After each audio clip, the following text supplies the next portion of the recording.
ਸਾਡੇ ਅੰਦਰੋਂ ਵੈਰ ਦਾ ਵਿਰੋਧ ਜਿਹੜਾ ਖਤਮ ਹੋ ਜਾਂਦਾ ਹੈ ਤੇ ਅਸੀਂ ਪਰਮ ਪਦ ਵੀ ਪ੍ਰਾਪਤ ਕਰ ਲੈਂਦੇ ਆ। ਉਹ ਗਿਆਨ ਮਹਾਰਾਜ ਫਿਰ ਉਹਨੂੰ ਕਥਨ ਨੂੰ ਕਹਿ ਰਹੇ, ਕਹਿੰਦੇ ਐਸਾ ਗਿਆਨ ਵਿਚਾਰੇ ਕੋਈ ਤਿਸ ਤੇ ਮੁਕਤ ਪਰਮ ਗਤ ਹੋਈ। ਬਈ ਉਹ ਕੋਈ ਵਿਰਲਾ ਗੁਰਮੁਖ ਜਿਹੜਾ ਇਸ ਗਿਆਨ ਨੂੰ ਵਿਚਾਰਤ, ਬਈ ਜਿਹਦੇ ਨਾਲ ਸਾਨੂੰ ਪਰਮ ਗਤੀ ਮਿਲਣੀ, ਜਿਹਦੇ ਨਾਲ ਅਸੀਂ ਜੀਵਨ ਮੁਕਤ ਹੋ ਜਾਣ। ਔਰ ਉਹ ਗਿਆਨ ਫਿਰ ਜਿਹਨੂੰ ਹੈ, ਇਹਨੂੰ ਬ੍ਰਹਮ ਦਾ ਗਿਆਨ ਕਹਿੰਦੇ ਤੇ ਉਹਨੂੰ ਫਿਰ ਗਿਆਨੀ ਕਹਿੰਦੇ ਗੁਰਬਾਣੀ 'ਚ। ਬਈ ਇਹਨਾਂ ਨੂੰ ਗਿਆਨ ਹੈ ਤੇ ਇਹ ਗਿਆਨੀ ਨੇ। ਗਿਆਨੀ ਦੀ ਪਰਿਭਾਸ਼ਾ ਕੀ ਹੈ? ਗਿਆਨੀ ਕਿੱਦਾਂ ਦਾ ਹੋਣਾ ਚਾਹੀਦਾ? ਸਤਿਗੁਰੂ ਕਹਿੰਦੇ ਵੀ ਗਿਆਨੀ ਇੱਦਾਂ ਦਾ ਹੋਣਾ ਚਾਹੀਦਾ ਜਿਹਨੂੰ ਆਪਣੇ ਆਪੇ ਦੀ ਪਹਿਚਾਣ ਹੋਵੇ, ਜਿਹਨੂੰ ਮਾਲਕ ਦੀ ਪਹਿਚਾਣ ਹੋਵੇ ਸੱਚ ਦੀ, ਜਿਹੜਾ ਨਾਮ ਦੇ ਨਾਲ ਜੁੜਿਆ ਹੋਵੇ, ਜਿਹਨੂੰ ਆਪਦੇ ਸਾਰਾ ਘਰ ਦਾ ਭੇਤ ਹੋਵੇ, ਉਹਨੂੰ ਗੁਰਬਾਣੀ ਗੁਰੂ ਵਿੱਚ ਗਿਆਨੀ ਆਖੇ। ਮਹਾਰਾਜ ਫਰਮਾਉਂਦੇ, ਪ੍ਰਣਵਤ ਨਾਨਕ ਗਿਆਨੀ ਕੈਸਾ ਹੋਈ, ਆਪ ਪਛਾਣੇ ਬੂਝੇ ਸੋਈ। ਬਈ ਗਿਆਨੀ ਕਿੱਦਾਂ ਦਾ ਹੋਣਾ ਚਾਹੀਦਾ? ਜਿਹਨੂੰ ਆਪਣੇ ਆਪੇ ਦੀ ਪਹਿਚਾਣ, ਜਿਹਨੂੰ ਮਾਲਕ ਦੀ ਪਹਿਚਾਣ। ਔਰ ਸਤਿਗੁਰੂ ਕਹਿੰਦੇ ਵੀ ਉਹਨੂੰ ਤੁਸੀਂ ਗਿਆਨੀ ਸਮਝੋ, ਵੀ ਜਿਹਨੂੰ ਇਸ ਸੰਸਾਰ ਦਾ ਦੁੱਖ ਸੁੱਖ ਜਿਹੜਾ ਬੰਨ੍ਹ ਨਹੀਂ ਸਕਦਾ, ਜਿਹੜਾ ਇਸ ਸੰਸਾਰ ਦੇ ਦੁੱਖਾਂ ਸੁੱਖਾਂ ਤੋਂ ਉੱਪਰ, ਵੈਰ ਵਿਰੋਧ ਤੋਂ ਉੱਪਰ, ਜਿਹੜਾ ਖੁਦ ਵੈਰ ਵਿਰੋਧ 'ਚ ਪਿਆ ਹੋਇਆ, ਉਹਨੂੰ ਗਿਆਨੀ ਨਾ ਸਮਝੋ। ਜਿਹੜਾ ਖੁਦ ਹੀ ਸੰਸਾਰ ਦੇ ਦੁੱਖਾਂ ਸੁੱਖਾਂ 'ਚ ਪਿਆ ਹੋਇਆ, ਉਹਨੂੰ ਗਿਆਨੀ ਨਹੀਂ ਕਿਹਾ ਜਾਂਦਾ। ਮਹਾਰਾਜ ਫਰਮਾਉਂਦੇ ਨੇ, ਆਪਾਂ ਨੂੰ ਸਮਝਾਉਂਦੇ ਗਿਆਨੀ ਦੀ ਪਰਿਭਾਸ਼ਾ। ਸਤਿਗੁਰੂ ਫਰਮਾਉਂਦੇ, ਦੁੱਖ ਸੁੱਖ ਇਹ ਵਾਧੇ ਜੇ ਨਾਹਿਨ, ਤਹਿ ਜਾਨੋ ਤੁਮ ਗਿਆਨੀ। ਨਾਨਕ ਮੁਕਤ ਤਾਹੇ ਤੁਮ ਮਾਨੋ, ਇਹ ਬਿਦ ਕੋ ਜੋ ਪ੍ਰਾਨੀ। ਬਈ ਜਿਹੜਾ ਗੁਰਮੁਖ ਇਸ ਅਵਸਥਾ 'ਚ, ਉਹਨੂੰ ਤੁਸੀਂ ਮੁਕਤ ਸਮਝੋ। ਬਈ ਜਿਹਨੂੰ ਇਹ ਸੰਸਾਰ ਦਾ ਦੁੱਖ ਸੁੱਖ ਬੰਨ੍ਹ ਨਹੀਂ ਸਕਦਾ, ਜਿਹੜਾ ਸੰਸਾਰ ਦੇ ਦੁੱਖਾਂ ਸੁੱਖਾਂ ਤੋਂ ਉੱਪਰ ਹੈ, ਜਿਹੜਾ ਸੰਸਾਰ ਦੇ ਪਾਪ ਪੁੰਨਾਂ ਤੋਂ ਉੱਪਰ, ਜਿਹੜਾ ਸੰਸਾਰ ਦੇ ਵਾਦ ਵਿਵਾਦ ਤੋਂ ਉੱਪਰ, ਉਹਨੂੰ ਗਿਆਨੀ ਕਹਿੰਦੇ। ਤੇ ਜਿਹੜਾ ਗਿਆਨ ਸਾਨੂੰ ਵਾਦ ਵਿਵਾਦ 'ਚ ਹੀ ਲੈ ਜਾਂਦਾ, ਉਹ ਕਾਹਦਾ ਗਿਆਨ ਹੋਏ? ਗਿਆਨ ਨੇ ਤਾਂ ਸਾਨੂੰ ਸੁਖੀ ਕਰਨਾ, ਸਾਡੇ ਮਨ ਨੂੰ ਸੀਤਲ ਕਰਨਾ, ਸਾਡੇ ਮਨ ਨੂੰ ਠੰਡਾ ਕਰਨਾ। ਜਿਹੜਾ ਗਿਆਨ ਸਾਨੂੰ ਦੁਬਦਾ 'ਚ ਹੀ ਲੈ ਜਾਂਦਾ ਹੈ, ਉਹ ਗਿਆਨ ਸਾਡੇ ਕਿਸ ਕੰਮ ਦਾ? ਮਹਾਰਾਜ ਇਸ ਲਈ ਫਿਰ ਸਮਝਾਉਂਦੇ ਵੀ ਮਨਮੁਖ ਹੈ ਜਿਹੜਾ, ਉਹ ਗਿਆਨ ਦੀਆਂ ਗੱਲਾਂ ਤਾਂ ਕਰਦਾ ਹੈ, ਉਹ ਕਥਾ ਵਿਚਾਰ ਤਾਂ ਕਰਦਾ, ਪਰ ਉਹਦੀ ਰਹਿਤ ਕੋਈ ਨਹੀਂ ਹੈ ਆਪਦੀ। ਮਹਾਰਾਜ ਫਰਮਾਉਂਦੇ, ਮਨਮੁਖ ਕਥਨੀ ਹੈ ਪਰ ਰਹਿਤ ਨਾ ਹੋਈ। ਬਈ ਕਥਾ ਦਾ ਮਨਮੁਖ ਵੀ ਕਰਦਾ, ਪਰ ਉਹਦੀ ਰਹਿਤ ਕੋਈ ਨਹੀਂ, ਕਿਉਂਕਿ ਉਹ ਖੁਦ ਵੈਰ ਵਿਰੋਧ ਦੇ ਵਿੱਚ।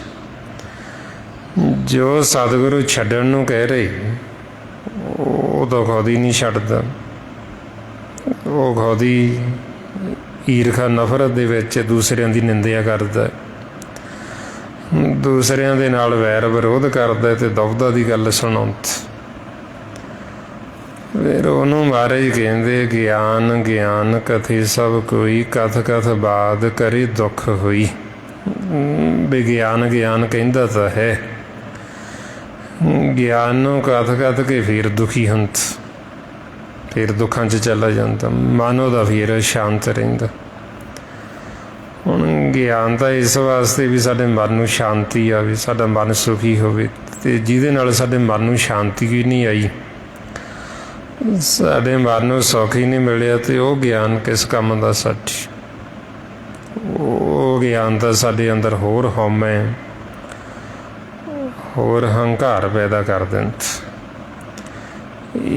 इसलिए एक तो हुंदा अखरी ज्ञान, जिहड़ा विद्वान हुंदा ਉਹਨੂੰ ਅੱਖਰਾਂ ਦਾ ਗਿਆਨ ਹੁੰਦਾ, ਉਹਨੇ ਅੱਖਰੀ ਗਿਆਨ, ਉਹਨੇ ਬਾਹਰੀ ਗਿਆਨ ਇਕੱਠਾ ਕੀਤਾ ਹੁੰਦਾ।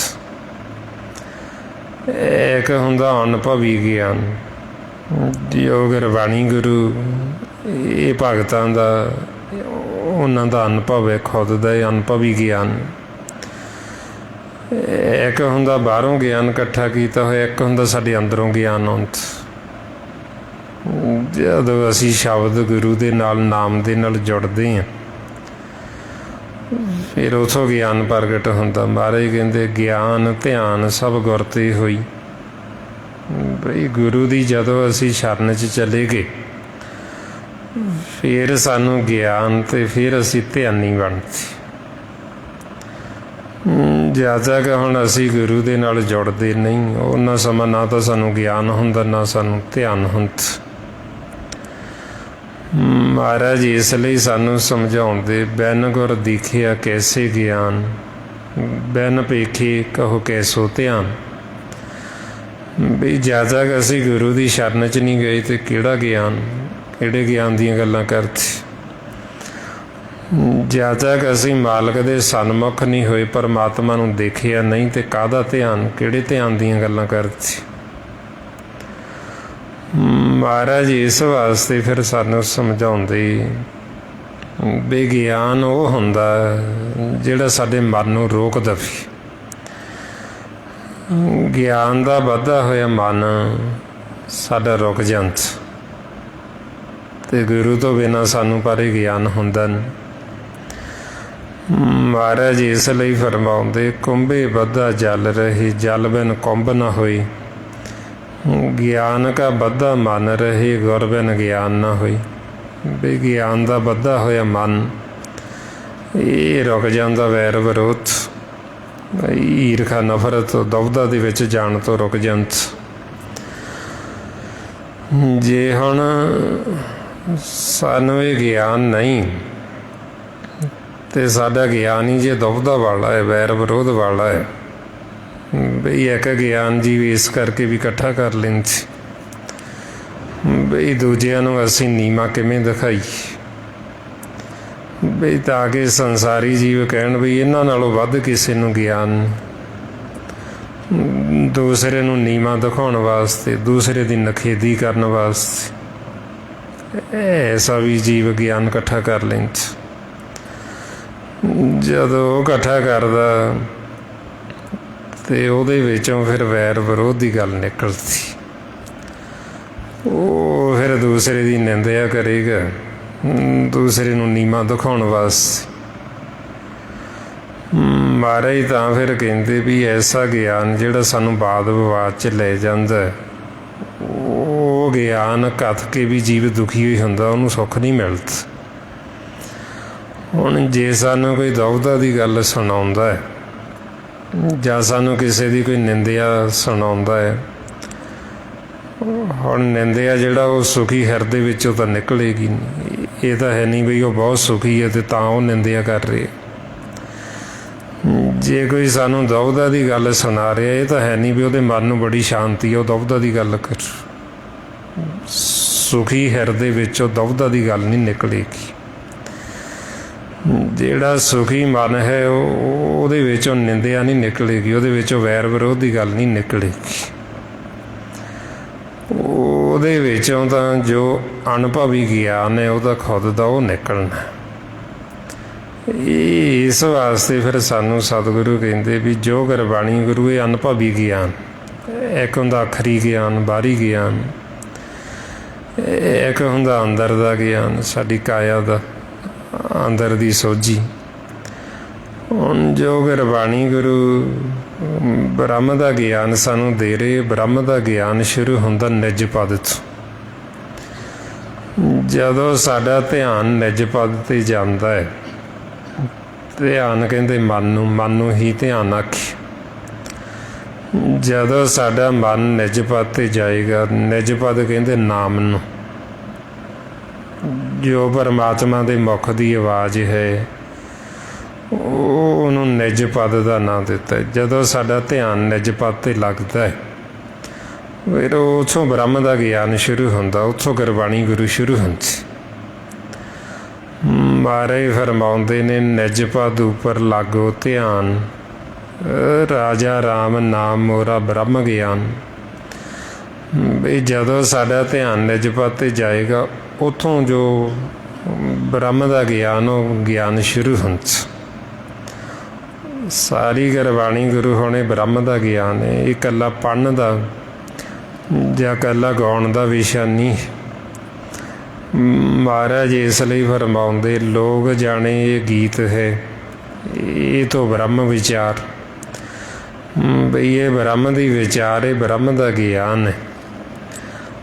ਜੇ ਅਸੀਂ ਇਹ ਗਿਆਨ ਲਵਾਂਗੇ ਤਾਂ ਫਿਰ ਸਾਡੇ ਮਨ ਸੀਤਲ ਹੋਣੇ, ਫਿਰ ਇਹਨਾਂ ਨੇ ਠੰਡੇ ਹੋਣਾ। ਹੁਣ ਇਹ ਗਿਆਨ ਸਾਨੂੰ ਹੁੰਦਾ ਜਦੋਂ ਅਸੀਂ ਨਿਜ ਪਦ 'ਤੇ ਜਾਂਦੇ, ਉੱਥੋਂ ਇਹ ਗਿਆਨ ਸ਼ੁਰੂ ਹੁੰਦਾ, ਉੱਥੋਂ ਗੁਰਬਾਣੀ ਗੁਰੂ ਸ਼ੁਰੂ ਕਰਦੇ। ਇਉਂ ਆਪਾਂ ਨੂੰ ਸਮਝਾਉਂਦੇ ਵੀ ਜੋ ਗੁਰਬਾਣੀ ਗੁਰੂ ਹੈ ਇਹ ਚੌਥੇ ਪਦ ਦੀ ਬਾਣੀ। ਹੁਣ ਸਾਡਾ ਜਿਹੜਾ ਮਨ ਹੈ ਤ੍ਰੈ ਗੁਣਾਂ ਦੇ ਵਿੱਚ, ਜੀਵ ਤ੍ਰੈ ਗੁਣਾਂ 'ਚ ਵੀ ਗੁਰਬਾਣੀ ਨੂੰ ਪੜ੍ਹਦਾ। ਜਦੋਂ ਤ੍ਰੈ ਗੁਣਾਂ ਦੇ ਵਿੱਚ ਬਾਣੀ ਨੂੰ ਪੜ੍ਹੇਗਾ ਆਪਦੀ ਮੱਤ ਦੁਆਰਾ, ਫਿਰ ਉਹ ਗੁਰਬਾਣੀ ਨੂੰ ਪੜ੍ਹ ਕੇ ਗੁਰਬਾਣੀ ਦੀ ਵਿਚਾਰ ਵੀ ਕਰੇਗਾ, ਕਥਾ ਵੀ ਕਰੇਗਾ, ਪਰ ਉਹ ਨਿਜ ਪਦ ਨੂੰ ਨਹੀਂ ਜਾਣਦਾ। ਉਹ ਹਰੀ ਦੇ ਤੱਤ ਨੂੰ ਨਹੀਂ ਜਾਣਦਾ, ਨਾਮ ਨੂੰ, ਨਿਜ ਪਦ ਨੂੰ ਹਰ ਤੱਤ ਵੀ ਕਹਿੰਦੇ। ਜਦ ਤੱਕ ਜੀਵ ਫਿਰ ਇਹ ਤ੍ਰੈ ਗੁਣਾਂ 'ਚ ਪੜ੍ਹਦਾ, ਉਹ ਫਿਰ ਬਾਦ ਵਿਵਾਦ 'ਚ ਚਲਾ ਜਾਂਦਾ। ਮਹਾਰਾਜ ਕਹਿੰਦੇ ਵੀ ਤ੍ਰੈ ਗੁਣ ਪੜ੍ਹੇ ਹਰ ਤੱਤ ਨਾ ਜਾਣੇ, ਮੂਲੋਂ ਭੁੱਲੇ ਗੁਰ ਸ਼ਬਦ ਨਾ ਪਛਾਣੇ। ਬਈ ਤ੍ਰੈ ਗੁਣਾਂ ਦੇ ਵਿੱਚ ਪੜ੍ਹਦਾ ਹੈ ਪਰ ਗੁਰੂ ਦੇ ਸ਼ਬਦ ਦਾ ਭੇਤ ਨਹੀਂ, ਨਾਮ ਦਾ ਭੇਤ ਨਹੀਂ, ਹਰ ਤੱਤ ਦਾ ਭੇਤ ਨਹੀਂ। ਇਹ ਤ੍ਰੈ ਗੁਣਾਂ ਦੇ ਵਿੱਚ ਪੜ੍ਹ ਕੇ ਵਿਚਾਰ ਵੀ ਕਰਦਾ ਅਤੇ ਨਾ ਤਾਂ ਆਪ ਮੁਕਤ ਹੁੰਦਾ ਇਸੇ ਗਿਆਨ ਦੇ ਨਾਲ, ਅਤੇ ਨਾ ਜਿਹੜੇ ਸੁਣਨ ਵਾਲੇ ਉਹ ਮੁਕਤ ਹੁੰਦੇ। ਮਹਾਰਾਜ ਕਹਿੰਦੇ ਤ੍ਰੈ ਗੁਣ ਸਭਾ ਧਾਤ ਹੈ, ਪੜ੍ਹ ਪੜ੍ਹ ਕਰੇ ਵਿਚਾਰ, ਮੁਕਤ ਕਦੇ ਨਾ ਹੋਵੇ ਨਾ ਪਾਇਣ ਮੋਖ ਦਵਾਰ। ਬਈ ਤ੍ਰੈ ਗੁਣਾਂ ਦਾ ਜਿਹੜਾ ਰਸਤਾ ਹੈ ਧਾਤ ਦਾ, ਮਾਇਆ ਦਾ, ਜਿਹੜਾ ਤ੍ਰੈ ਗੁਣਾਂ ਦੇ ਵਿੱਚ ਗੁਰਬਾਣੀ ਨੂੰ ਪੜ੍ਹੇਗਾ, ਪੜ੍ਹ ਕੇ ਕਥਾ ਵੀ ਕਰੇਗਾ, ਵਿਚਾਰ ਵੀ ਕਰੇਗਾ, ਪਰ ਕਰੇਗਾ ਮਾਇਆ ਦੇ ਵਿੱਚ।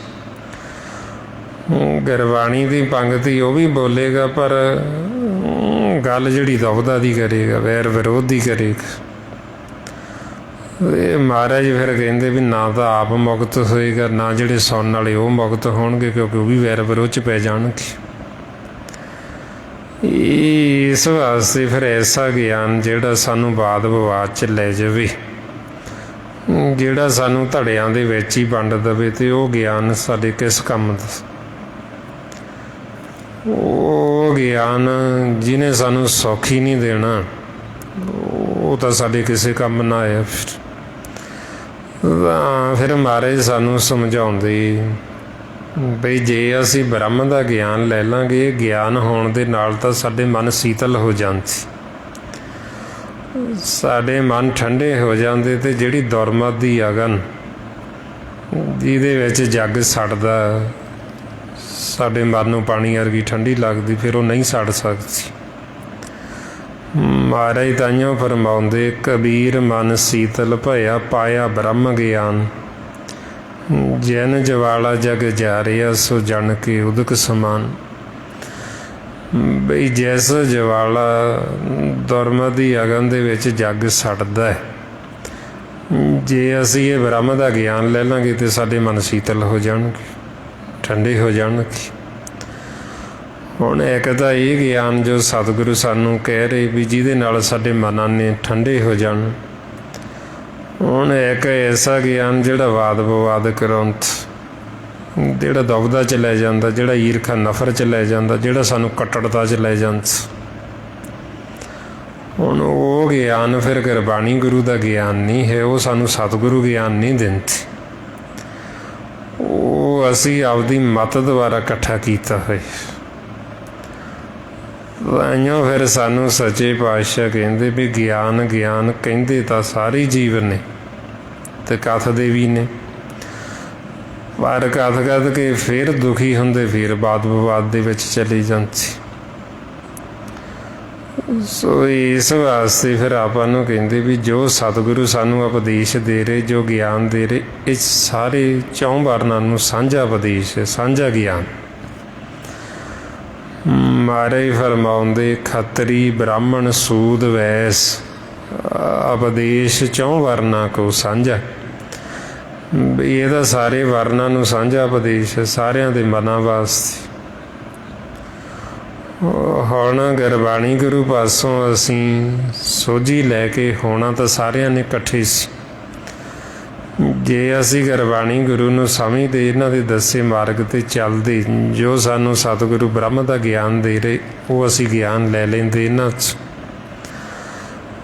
ਫਿਰ ਦਾ ਸਾਰਾ ਸੰਸਾਰ, ਸਾਰੇ ਜੀਵ ਸਤਿਗੁਰਾਂ ਨੂੰ ਮੰਨਦੇ ਵੀ ਇਹ ਸਾਡਾ ਸਾਰਿਆਂ ਦੇ ਸਾਂਝੇ ਸਤਿਗੁਰੂ ਨੇ, ਕਿਉਂਕਿ ਸਾਰਿਆਂ ਨੂੰ ਸਾਂਝਾ ਉਪਦੇਸ਼ ਕਰਦੇ। ਹੁਣ ਹੋਰਾਂ ਜੀਵਾਂ ਨੂੰ ਤਾਂ ਅਸੀਂ ਦੱਸਣਾ ਕੀ ਸੀ, ਅਸੀਂ ਆਪ ਹੀ ਵਾਦ ਵਿਵਾਦ 'ਚ ਚਲੇ ਗਏ, ਆਪ ਹੀ ਵੈਰ ਵਿਰੋਧ 'ਚ ਚਲੇ ਗਏ। ਕਿਉਂ ਵੈਰ ਵਿਰੋਧ 'ਚ ਚਲੇ ਗਏ? ਕਿਉਂਕਿ ਅਸੀਂ ਹਰ ਤੱਤ ਨੂੰ ਨਹੀਂ ਬੁੱਝੇ। ਜੋ ਮਹਾਰਾਜ ਕਹਿੰਦੇ ਆ, ਤ੍ਰੈ ਗੁਣ ਪੜ੍ਹੇ ਹਰ ਤੱਤ ਨਾ ਜਾਣੇ, ਮੂਲੋਂ ਭੁੱਲੇ ਗੁਰ ਸ਼ਬਦ ਨਾ ਪਛਾਣੇ। ਬਈ ਅਸੀਂ ਤ੍ਰੈ ਗੁਣਾਂ 'ਚ ਬਾਣੀ ਨੂੰ ਪੜ੍ਹਦੇ ਰਹੇ, ਨਾ ਤਾਂ ਸਾਨੂੰ ਮੂਲ ਦਾ ਭੇਤ ਲੱਗਿਆ, ਨਾ ਸਾਨੂੰ ਸ਼ਬਦ ਗੁਰੂ ਦਾ ਭੇਤ ਲੱਗੀ। ਉੱਦਾਂ ਜੀਵ ਕਹੀ ਜਾਂਦੇ ਵੀ ਅਸੀਂ ਪੁਜਾਰੀ ਹਾਂ ਸ਼ਬਦ ਗੁਰੂ ਦੇ, ਸਾਡਾ ਗੁਰੂ ਸ਼ਬਦ ਹੈ, ਅਸੀਂ ਸ਼ਬਦ ਨੂੰ ਮੰਨਦੇ।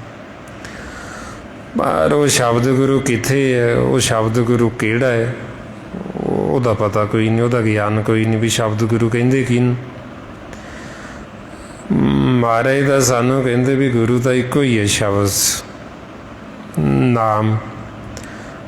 ਗੁਰਬਾਣੀ ਵੀ ਇੱਕ ਤੇ ਉਹ ਸ਼ਬਦ ਗੁਰੂ ਵੀ ਇੱਕ।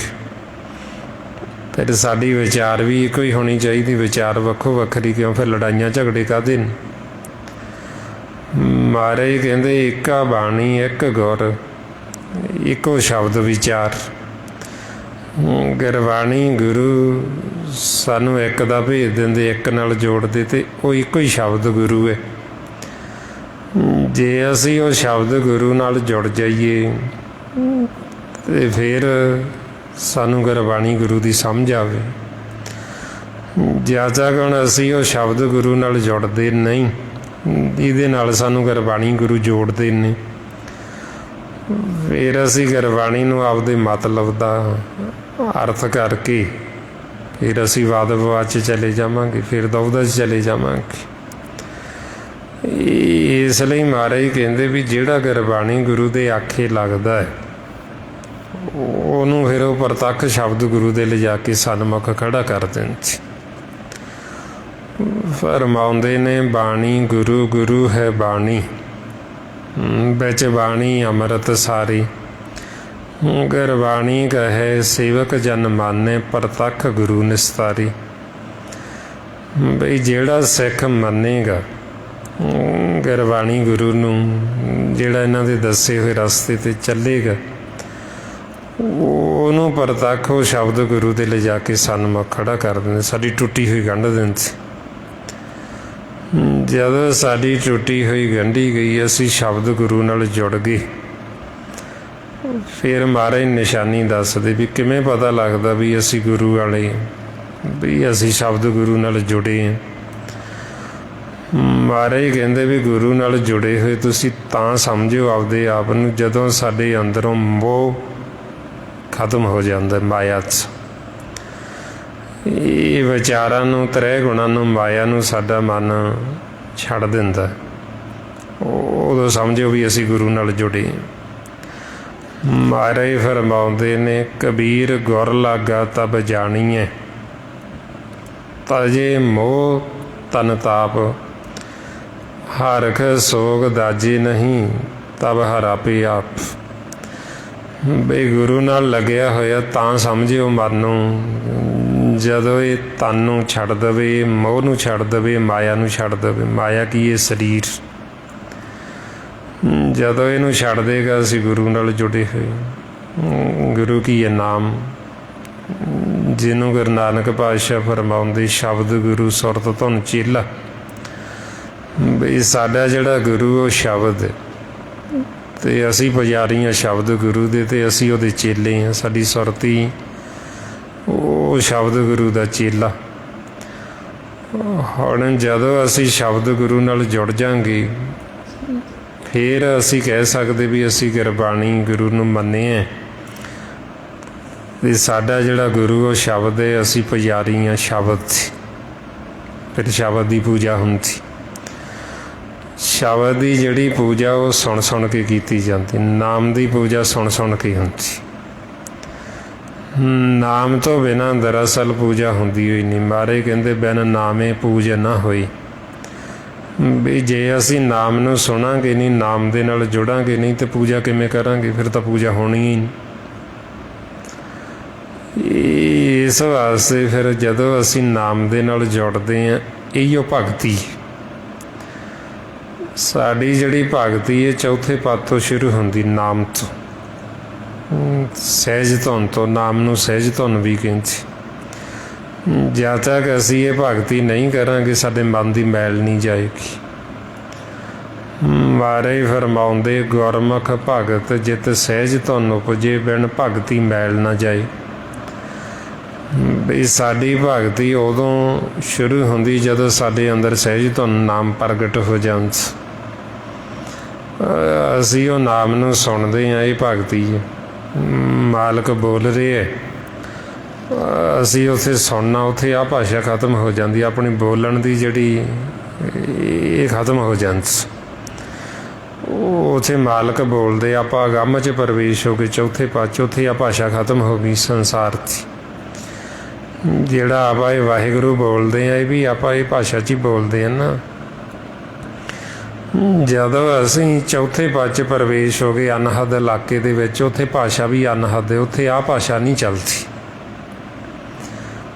ਜਦੋਂ ਅਸੀਂ ਅਨਹਦ ਇਲਾਕੇ 'ਚ ਪ੍ਰਵੇਸ਼ ਹੋ ਗਏ, ਉੱਥੇ ਫਿਰ ਮਾਲਕ ਦੀ ਭਾਸ਼ਾ ਅਨਹਦ ਉਹ ਚੱਲਦੀ, ਅਨਹਦ ਬਾਣੀ ਨਾਮ। ਫਿਰ ਮਾਲਕ ਬੋਲ ਰਿਹਾ ਅਤੇ ਅਸੀਂ ਸਿਰਫ ਉੱਥੇ ਬੈਠ ਕੇ ਸੁਣਨਾ। ਇਹ ਭਗਤੀ ਹੈ। ਮਹਾਰਾਜ ਕਹਿੰਦੇ ਗੁਰ ਸੇਵਾ, ਵੀ ਗੁਰੂ ਦੀ ਸੇਵਾ ਜਿਹੜੀ ਇਹ ਭਗਤੀ ਹੈ। ਗੁਰ ਸੇਵਾ ਗੁਰ ਭਗਤ ਹੈ, ਬਿਰਲਾ ਪਾਵੇ ਕੋਈ। ਬਈ ਇਹ ਭਗਤੀ ਵਿਰਲੇ ਵਿਰਲੇ ਗੁਰਮੁਖ ਕਰਦੇ। ਆਮ ਜੀਵ ਨੂੰ ਤਾਂ ਭਗਤੀ ਦਾ ਪਤਾ ਹੀ ਨਹੀਂ ਵੀ ਭਗਤੀ ਹੈ ਕੀ ਅਤੇ ਕਰਨੀ ਕਿਵੇਂ। ਹੁਣ ਆਪਣੀ ਭਗਤੀ ਫਿਰ ਇੱਥੋਂ ਸ਼ੁਰੂ ਹੁੰਦੀ, ਨਾਮ ਤੋਂ। ਮਾਲਕ ਬੋਲ ਰਿਹਾ, ਅਸੀਂ ਸੁਣਨਾ। ਇਹਨੂੰ ਕਹਿੰਦੇ ਭਗਤੀ। ਗੁਰ ਸੇਵਾ ਗੁਰ ਭਗਤ ਹੈ, ਵੀ ਗੁਰੂ ਦੀ ਸੇਵਾ ਹੀ ਇਹ ਭਗਤੀ। ਪਰਮਾਤਮਾ ਬੋਲੀ ਜਾ ਰਹੇ ਅਤੇ ਆਪਾਂ ਸੁਣੀ ਜਾਣਾ। ਜੋ ਗੁਰੂ ਅਰਜਨ ਦੇਵ ਜੀ ਮਹਾਰਾਜ ਫਰਮਾਉਂਦੇ ਸ਼ਬਦ ਸਤ ਸਤ ਪ੍ਰਭ ਬਖਤਾ, ਸੁਰਤ ਸਤ ਸਤ ਜਸ ਸੁਨਤ। ਵੀ ਮਾਲਕ ਬੋਲ ਰਹੇ ਹੈ ਅਤੇ ਅਸੀਂ ਸੁਣਨਾ, ਬਸ ਸੁਣੀ ਜਾਣ। ਇਹ ਫਿਰ ਭਗਤੀ ਹੈ ਵੀ ਮਾਲਕ ਬੋਲੀ ਜਾਂਦਾ ਅਤੇ ਅਸੀਂ ਸੁਣੀ ਜਾਣ। ਸੁਣ ਸੁਣ ਕੇ ਫਿਰ ਸਾਡੇ ਦੁੱਖਾਂ ਪਾਪਾਂ ਦਾ ਨਾਸ ਸੁਣਤ। ਇਸੇ ਸੁਣਨ ਪਰਥਾਈ ਗੁਰੂ ਨਾਨਕ ਪਾਤਸ਼ਾਹ ਫਰਮਾਉਂਦੇ ਸੁਣਿਐ ਦੁੱਖ ਪਾਪ ਕਾ ਨਾਸ।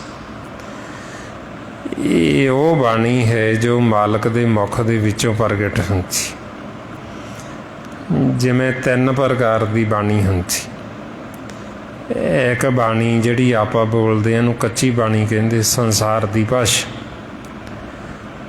ਜੋ ਆਪਾਂ ਇਹ 3 ਗੁਣਾਂ ਦੇ ਵਿੱਚ ਵਿਚਾਰਾਂ ਕਰਦੇ ਹਾਂ, ਇਹ ਵੀ ਜਿਹੜੀ ਭਾਸ਼ਾ ਇਹ ਪੌਣ ਪਾਣੀ ਵਸਾਂਤਰ ਤੋਂ ਪੈਦਾ ਹੁੰਦੀ। ਜਿੰਨੀਆਂ ਵੀ ਸੰਸਾਰ ਦੀਆਂ ਭਾਸ਼ਾਵਾਂ ਇਹ ਬੋਲੀਆਂ ਜਾਂਦੀਆਂ, ਇਹ ਸਾਰੀ ਇਹਨੂੰ ਕਹਿੰਦੇ ਅਗਨ ਬਿੰਬ ਪਾਉਣੇ ਕੀ ਬਾਣੀ। ਵੀ ਇਹ ਪੌਣ ਪਾਣੀ ਅਗਨ ਦੁਆਰਾ ਇਹ ਭਾਸ਼ਾ ਪ੍ਰਗਟ ਹੁੰਦੀ ਅਤੇ ਇਹਨੂੰ ਕੱਚੀ ਬਾਣੀ ਕਹਿੰਦੀ। ਸੰਸਾਰ ਦੀਆਂ ਭਾਸ਼ਾਵਾਂ ਔਰ ਇਹਨੂੰ ਕੱਚੀ ਬਾਣੀ ਕਹਿੰਦੇ ਜਿਹੜੀ ਆਪਾਂ ਬੋਲਦੇ ਹਾਂ। ਜੋ ਗੁਰੂ ਗ੍ਰੰਥ ਸਾਹਿਬ ਜੀ ਸਾਨੂੰ ਉਪਦੇਸ਼ ਦੇ ਰਹੇ, ਇਹਨੂੰ ਕਹਿੰਦੇ ਗੁਰਬਾਣੀ। ਗੁਰੂਆਂ ਦੇ ਮੁਖ ਦੀ ਬਾਣੀ। ਵੀ ਜਦੋਂ ਗੁਰੂ ਸਾਹਿਬ ਇਸ ਸੰਸਾਰ 'ਚ, ਇਸ ਲੋਕ 'ਚ ਆਏ, ਸਾਨੂੰ ਜੀਵਾਂ ਨੂੰ ਸਮਝਾਉਣ ਵਾਸਤੇ ਜੋ ਉਹਨਾਂ ਨੇ ਉਪਦੇਸ਼ ਦਿੱਤਾ, ਉਹਨਾਂ ਦੇ ਮੁਖ ਦੇ ਵਿੱਚੋਂ ਜੋ ਉਚਾਰਨ ਬਚਨ ਹੋਏ, ਉਹਨੂੰ ਗੁਰਬਾਣੀ ਕਹਿੰਦੀ। ਗੁਰੂਆਂ ਦੇ ਮੁਖ ਦੀ ਬਾਣੀ। ਭਗਤਾਂ ਨੇ, ਜਿਨ੍ਹਾਂ ਨੇ ਪਰਮਾਤਮਾ ਨਾਲ ਮਿਲਾਪ ਕੀਤਾ, ਮਿਲਾਪ ਤੋਂ ਬਾਅਦ ਉਹਨਾਂ ਨੇ ਜੋ ਮਾਲਕ ਦੀ ਉਸਤਤ ਵਡਿਆਈ ਕੀਤੀ, ਉਹਨਾਂ ਦੇ ਮੁਖ ਦੀ ਬਾਣੀ, ਉਹਨੂੰ ਗੁਰਬਾਣੀ ਕਹਿੰਦੀ। ਇਹਨੂੰ ਗੁਰਬਾਣੀ ਆਖਿਆ ਵੀ ਜੋ ਭਗਤਾਂ ਦੇ, ਗੁਰਸਿੱਖਾਂ ਦੇ, ਜਿਨ੍ਹਾਂ ਨੇ ਪਰਮਾਤਮਾ ਨਾਲ ਮਿਲਾਪ ਕੀਤਾ। ਜਦੋਂ ਗੁਰਮੁਖ ਮਾਲਕ ਨਾਲ ਮਿਲਾਪ ਕਰ ਲੈਂਦੇ, ਮਿਲਾਪ ਤੋਂ ਬਾਅਦ ਫਿਰ ਗੁਰਬਾਣੀ ਉਚਾਰਨ ਕੀਤੀ ਗਈ। ਜਦੋਂ ਗੁਰਮੁਖ ਨਾਦ ਦੇ ਵਿੱਚ, ਇਹ ਨਾਮ ਦੇ ਵਿੱਚ ਸਮਾਉਂਦੇ, ਸਮਾਉਣ ਤੋਂ ਬਾਅਦ ਉਹਨਾਂ ਨੇ ਮਾਲਕ ਦੇ ਸਨਮੁਖ ਹੋ ਕੇ ਜੋ ਮਾਲਕ ਦੀ ਉਸਤਤ ਵਡਿਆਈ ਕੀਤੀ, ਉਹ ਜਿਹੜੇ ਉਹਨਾਂ ਦੇ ਬਚਨ ਮੁਖ ਦੇ, ਉਹ ਵੇਦ ਬਣ ਜਾਂਦੇ, ਉਹਨੂੰ ਗੁਰਬਾਣੀ ਕਹਿੰਦੇ। ਮਾਰੇ ਫਰਮਾਉਂਦੇ ਗੁਰਮੁਖ ਨਾਦੰ ਗੁਰਮੁਖ ਵੇਦੰ ਗੁਰਮੁਖ ਰਿਹਾ ਸਮਾਈ।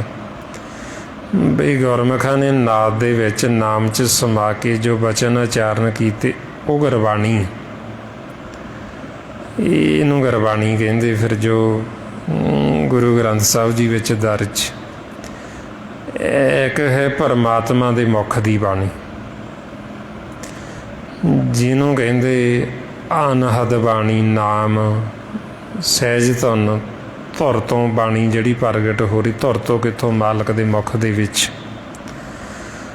ਬਈ ਜਦੋਂ ਤੋਂ ਸੰਸਾਰ ਦੇ ਵਿੱਚ ਇਸ ਦਾ ਜਿਹੜਾ ਇਹ ਸਾਰਾ ਖੇਲ ਸ਼ੁਰੂ ਹੋਇਆ, ਉਹ ਬਾਣੀ ਉਦੋਂ ਤੋਂ ਹੀ ਚੱਲ ਰਹੀ।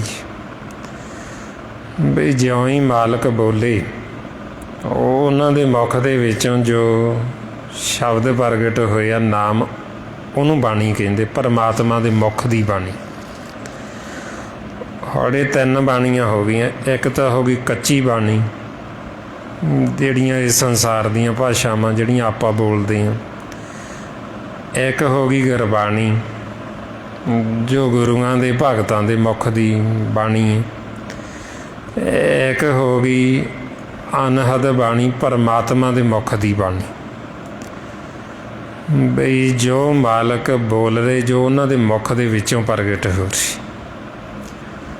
ਹੁਣ ਇਹ ਜੋ ਗੁਰਬਾਣੀ ਹੈ, ਗੁਰੂਆਂ ਦੇ ਮੁਖ ਦੀ ਬਾਣੀ, ਇਹ ਉਹ ਬਾਣੀ ਦੀ ਉਸਤਤ ਕਰਦੀ ਹੈ ਜਿਹੜੀ ਪਰਮਾਤਮਾ ਦੇ ਮੁਖ ਦੀ ਬਾਣੀ। ਬਈ ਜੋ ਮਾਲਕ ਬੋਲ ਰਹੇ, ਉਹਨਾਂ ਦੇ ਮੁਖ ਦੇ ਵਿੱਚੋਂ ਜੋ ਸ਼ਬਦ ਪ੍ਰਗਟ ਹੋ ਰਹੇ, ਉਹਦੀ ਉਸਤਤ, ਉਹਦੀ ਵਡਿਆਈ ਕੀਤੀ, ਜਿਹਦੋਂ ਇਹ ਸਾਰਾ ਪਸਾਰਾ ਹੋਇਆ, ਜਿਹਨੂੰ ਮਹਾਰਾਜ ਕਹਿੰਦੇ ਕੀਤਾ ਪਸਾਓ ਇੱਕੋ ਕਵਾਓ, ਤਿਸ ਤੇ ਹੋਏ ਲੱਖ ਦਰਿਆਓ।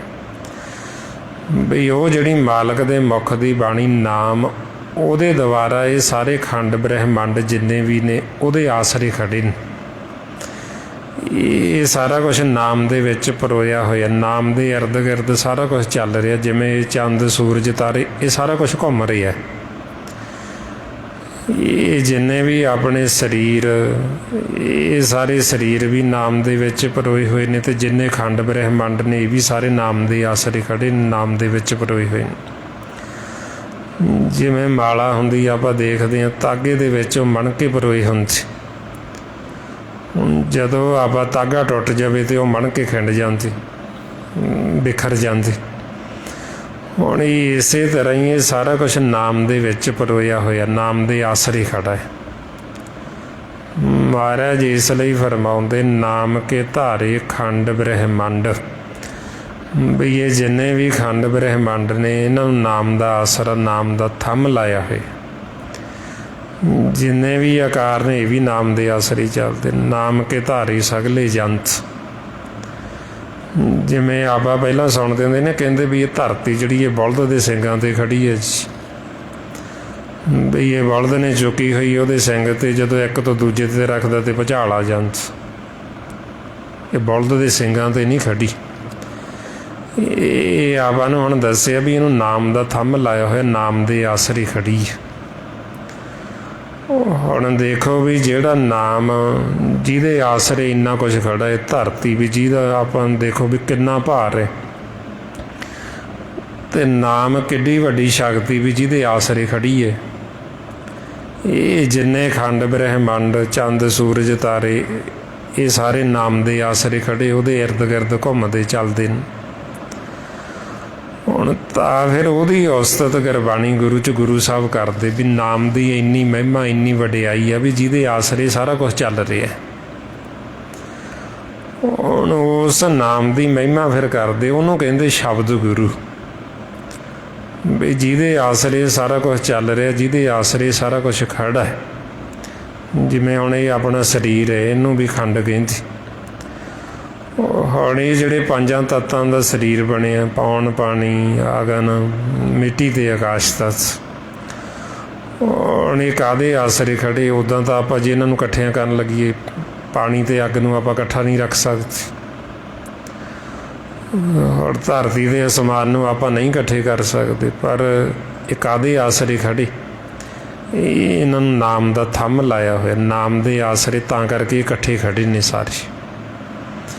ਮਹਾਰਾਜ ਇਸ ਲਈ ਆਪਾਂ ਨੂੰ ਸਮਝਾਉਂਦੇ ਵੀ ਇਹ ਪ੍ਰਪੰਚ ਪੰਜਾਂ ਤੱਤਾਂ ਦੇ ਵਿੱਚ ਜਿਹੜੀ ਵਡਿਆਈ ਉਹ ਨਾਮ ਦੀ ਹੈ। ਵੀ ਤੁਸੀਂ ਇਹ ਸਰੀਰ ਦੇ ਉੱਤੇ ਕੋਈ ਹਉਮੈ ਹੰਕਾਰ ਨਾ ਕਰੋ, ਇਹਦੇ ਵਿੱਚ ਜਿਹੜੀ ਵਡਿਆਈ ਉਹ ਨਾਮ ਦੀ, ਵੀ ਜਿਹਦੇ ਆਸਰੇ ਖੜਾ ਹੈ, ਜਿਹਦੇ ਆਸਰੇ ਚੱਲਦਾ ਫਿਰਦਾ।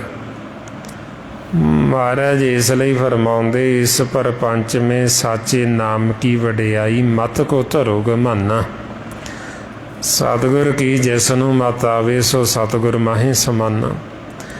ਹੁਣ ਮਹਾਰਾਜ ਕਹਿੰਦੇ ਇਹਦੇ 'ਚ ਵਡਿਆਈ ਤਾਂ ਨਾਮ ਦੀ ਹੈ, ਨਾਮ ਦਾ ਇਹਨੂੰ ਥੰਮ ਲਾਇਆ ਹੋਇਆ, ਨਾਮ ਦੇ ਆਸਰੇ ਖੜੇ। ਜਦੋਂ ਅੰਤ ਸਮਾਂ ਆਉਂਦਾ ਫਿਰ ਨਾਮ ਹੀ ਇਹ 'ਚੋਂ ਨਿਕਲਦਾ ਨਾ। ਜਦੋਂ ਨਾਮ ਇਹਨੂੰ ਛੱਡਦਾ, ਤੱਤਾਂ ਨੂੰ ਤੇ ਤੱਤ ਖਿੰਡ ਜਾਂਦੇ। ਮਿੱਟੀ ਤੱਤ ਨੂੰ ਛੱਡਦੇ, ਮਿੱਟੀ ਖਿਲਰ ਜਾਂਦੀ। ਪਾਣੀ ਤੱਤ ਨੂੰ ਛੱਡਦੇ, ਪਾਣੀ ਖਿਲਰ ਜਾਂਦਾ। ਅਗਨ ਤੱਤ ਨੂੰ ਛੱਡਦੇ, ਅਗਨ ਖਿਲਰ ਜਾਂਦੀ। ਅਗਨ ਦੇ ਭਾਂਬੜ ਮੱਚਣ ਲੱਗ ਜਾਂਦੇ, ਤਾਈਓ ਨਦੀ ਬਣ ਜਾਂਦੀ ਨਾ, ਜਿਹਨੂੰ ਬਿਮਲ ਨਦੀ ਦਾ ਨਾਂ ਦਿੱਤਾ। ਜਿਸੋਂ ਦੀ ਫਿਰ ਅੰਤ ਸਮੇਂ ਮਨਮੁਖ ਨੂੰ ਲੰਘਾਇਆ ਜਾਂਦਾ। ਇਹ ਮਹਾਰਾਜ ਇਸ ਲਈ ਫਿਰ ਆਪਾਂ ਨੂੰ ਦੱਸਦੇ ਵੀ ਇਹਦੇ ਵਿੱਚ ਜਿਹੜੀ ਵਡਿਆਈ ਉਹ ਨਾਮ ਦੀ ਹੈ, ਵੀ ਜਿਹਦੇ ਆਸਰੇ ਇਹ ਖੜਾ ਹੈ। ਹੁਣ ਆਪਾਂ ਨੂੰ ਫਿਰ ਇਸ ਲਈ ਕਹਿੰਦੇ ਵੀ ਜੋ ਗੁਰਬਾਣੀ ਗੁਰੂ ਉਸਤਤ ਵਡਿਆਈ ਕਰਦੇ, ਉਹ ਨਾਮ ਦੀ ਉਸਤਤ ਕਰਦੇ। ਸ਼ਬਦ ਗੁਰੂ ਦੀ ਮਹਿਮਾ ਕਰਦੇ ਵੀ ਤੁਸੀਂ ਵੀ ਉਹ ਨਾਮ ਦੇ ਨਾਲ ਜੁੜੋ, ਨਾਮ ਨੂੰ ਸੁਣੋ। ਜੇ ਅਸੀਂ ਸੁਣਾਂਗੇ ਤੇ ਅਸੀਂ ਸਥਿਰ ਹੋ ਜਾਵਾਂਗੇ। ਜਿਵੇਂ ਹੁਣ ਇਕੱਲਾ ਨਾਮ ਸਥਿਰ, ਬਾਕੀ ਸਾਰਾ ਕੁਝ ਚੱਕਰ 'ਤੇ ਘੁੰਮ ਰਿਹਾ, ਚੱਲ ਰਿਹਾ। ਜਿਵੇਂ ਆਪਣੇ ਪੰਜ ਤੱਤ ਨੇ, ਇਹ ਤੱਤ ਵੀ ਚੱਕਰ 'ਤੇ ਨੇ, ਇਹ ਵੀ ਘੁੰਮਦੇ ਨੇ। ਆਪਣੇ ਅੰਦਰ ਇਕੱਲਾ ਨਾਮ ਰੁਕਿਆ ਹੋਇਆ, ਨਾਮ ਖੜਾ ਹੈ, ਬਾਕੀ ਸਾਰਾ ਕੁਝ ਚੱਲ ਰਿਹਾ, ਘੁੰਮ ਰਿਹਾ, ਉਹਦੇ ਇਰਦ ਗਿਰਦ ਘੁੰਮ ਰਿਹਾ। ਜੇ ਤਾਂ ਹੁਣ ਅਸੀਂ ਨਾਮ ਦੇ ਨਾਲ ਜੁੜ ਜਾਵਾਂਗੇ, ਅਸੀਂ ਰੁਕ ਜਾਵਾਂਗੇ, ਸਥਿਰ ਹੋ ਜਾਵਾਂਗੇ। ਜੇ ਹੁਣ ਅਸੀਂ ਨਾਮ ਦੇ ਨਾਲ ਨਹੀਂ ਜੁੜਾਂਗੇ ਤੇ ਅਸੀਂ ਫਿਰ ਚੱਕਰ 'ਤੇ ਹੀ ਰਹਾਂਗੇ, ਘੁੰਮੀ ਜਾਵਾਂਗੇ, ਬਾਰ-ਬਾਰ ਆਉਂਦੇ ਜਾਂਦੇ ਰਹਾਂਗੇ 84 ਲੱਖ ਜੂਨ ਦੇ ਵਿੱਚ। ਹੁਣ ਆਪਾਂ ਨੂੰ ਫਿਰ ਇਸ ਲਈ ਸਮਝਾਉਂਦੇ ਵੀ ਜਿਵੇਂ ਇੱਕ ਚੱਕੀ ਹੁੰਦੀ, ਹੁਣ ਉਹ ਚੱਕੀ ਦੇ ਵਿੱਚ ਸੈਂਟਰ ਦੇ ਵਿੱਚ ਕੀਲੀ ਹੁੰਦੀ। ਜਿਹੜੇ ਤਾਂ ਦਾਣੇ ਉਹ ਕੀਲੀ ਨਾਲ ਲੱਗ ਜਾਂਦੇ, ਉਹ ਬਚ ਜਾਂਦੇ, ਬਾਕੀ ਸਾਰੇ ਪੀਸੇ ਜਾਂਦੇ। ਹੁਣ ਇਸੇ ਤਰ੍ਹਾਂ ਹੀ ਸਾਡੇ ਅੰਦਰ ਜਿਹੜਾ ਨਾਮ ਹੈ, ਜੇ ਤਾਂ ਅਸੀਂ ਉਹ ਨਾਮ ਦੇ ਨਾਲ ਜੁੜ ਜਾਵਾਂਗੇ, ਨਾਮ ਦੇ ਨਾਲ ਲੱਗ ਜਾਵਾਂਗੇ, ਫਿਰ ਤਾਂ ਅਸੀਂ ਬਚ ਜਾਵਾਂਗੇ। ਨਹੀਂ ਅਸੀਂ ਪੀਸੇ ਜਾਵਾਂਗੇ, ਕਾਲ ਸਾਨੂੰ ਪੀਸ ਦੇ, ਅਸੀਂ ਫਿਰ ਵਾਪਸ ਕਾਰਾਂ ਦੇ ਵਿੱਚ ਮੁੜ ਜਾਵਾਂਗੇ। ਤਾਂ ਫਿਰ ਆਪਾਂ ਨੂੰ ਸਮਝਾਉਂਦੇ ਵੀ ਹੁਣ ਸਾਨੂੰ ਮੌਕਾ, ਹੁਣ ਸਾਨੂੰ ਵੇਲਾ, ਹੁਣ ਅਸੀਂ ਨਾਮ ਦੇ ਨਾਲ ਜੁੜ ਸਕਦੇ। ਬਈ ਕੋਈ ਹੋਰ ਰੁੱਤ ਜਾਂ ਕੋਈ ਹੋਰ ਵਾਰੀ ਨਹੀਂ, ਸਿਰਫ ਹੁਣ ਹੀ ਸਾਨੂੰ ਮੌਕਾ ਹੈ। ਵਾਈਓ ਮਾਰੇ ਫਰਮਾਉਂਦੇ, ਅਬ ਕੱਲੂ ਆਇਓ ਰੇ, ਇੱਕ ਨਾਮ ਬੋਵੋ ਬੋਵੋ, ਆਨ ਰੁੱਤ ਨਾਹੀਂ, ਮਤ ਭਰਮ ਭੁੱਲੋ ਭੁੱਲੋ। ਬਈ ਕੋਈ ਹੋਰ ਰੁੱਤ ਜਾਂ ਕੋਈ ਹੋਰ ਵਾਰੀ ਨਹੀਂ, ਇਹ ਭਰਮ 'ਚ ਨਾ ਰਿਓ ਵੀ ਅਸੀਂ ਫੇਰ ਕਰ ਲਾਂਗੇ। ਸਤਿਗੁਰੂ ਕਹਿੰਦੇ ਵੀ ਫੇਰ ਕਰਦੇ ਤਾਂ ਅਸੀਂ ਅੱਗੇ ਜਿਉਂ ਸਤਿਯੁਗ ਤੋਂ ਚੱਲੇ ਹਾਂ, ਗਾਂਹ ਦੀ ਗਾਂਹ ਤੁਰੇ ਆ ਰਹੇ। ਹੁਣ ਸਾਨੂੰ ਮੌਕਾ ਮਿਲਿਆ, ਹੁਣ ਸਾਨੂੰ ਵਾਰੀ ਮਿਲੀ ਹੈ ਅਤੇ ਹੁਣ ਅਸੀਂ ਜੁੜ ਸਕਦੇ ਨਾਮ ਦੇ ਨਾਲ। ਤਾਂ ਫਿਰ ਮਹਾਰਾਜ ਸਾਨੂੰ ਕਹਿੰਦੇ ਵੀ ਉਹ ਅਨਹਦ ਬਾਣੀ ਨੂੰ, ਨਾਮ ਨੂੰ ਸੁਣੋ ਅਤੇ ਉੱਥੋਂ ਸਾਡੀ ਭਗਤੀ ਸ਼ੁਰੂ ਹੋਣੀ। ਇਸੇ ਭਗਤੀ ਨੂੰ ਹੀ ਗੁਰੂ ਅਰਜਨ ਦੇਵ ਜੀ ਮਹਾਰਾਜ ਬੇਨਤੀ ਕਰਦੇ ਅਕਾਲ ਪੁਰਖ ਪਰਮੇਸ਼ਰ ਨੂੰ ਵੀ ਸਾਡੇ 'ਤੇ ਕਿਰਪਾ ਕਰੋ, ਸਾਨੂੰ ਹੁਣ ਆਪਣੀ ਭਗਤੀ ਦੇ ਉੱਤੇ ਲਾ ਲਓ। ਮਹਾਰਾਜ ਫਰਮਾਉਂਦੇ ਫਿਰਤ ਫਿਰਤ ਪ੍ਰਭ ਆਇਆ, ਭਰਿਆ ਤੋ ਸ਼ਰਨਾਈ, ਨਾਨਕ ਹੀ ਪ੍ਰਭ ਬੇਨਤੀ ਆਪਣੀ ਭਗਤੀ ਲਾਈ। ਵੀ ਸਾਡੀ ਬੇਨਤੀ ਹੈ ਸਾਨੂੰ ਆਪਣੀ ਭਗਤੀ 'ਤੇ ਲਾਵੋ। ਅਸੀਂ ਤੁਹਾਡੀ ਸ਼ਰਨ ਦੇ ਵਿੱਚ ਆਏ ਹਾਂ, ਹੁਣ ਸਾਡੇ 'ਤੇ ਕਿਰਪਾ ਕਰੋ, ਸਾਨੂੰ ਬੰਦਗੀ ਦੀ ਦਾਤ ਦਿਓ, ਸਾਨੂੰ ਭਗਤੀ ਦੀ ਦਾਤ ਦਿਓ ਤਾਂ ਕਿ ਅਸੀਂ ਭਗਤੀ 'ਤੇ ਲੱਗ ਜੀ। ਮਹਾਰਾਜ ਕਹਿੰਦੇ ਤੇਰੀ ਪਨਾ ਖੁਦਾਏ ਤੂੰ ਬਖਸ਼ੰਦਗੀ, ਸ਼ੇਖ ਫਰੀਦੇ ਖੈਰ ਦੀਜੇ ਬੰਦਗੀ।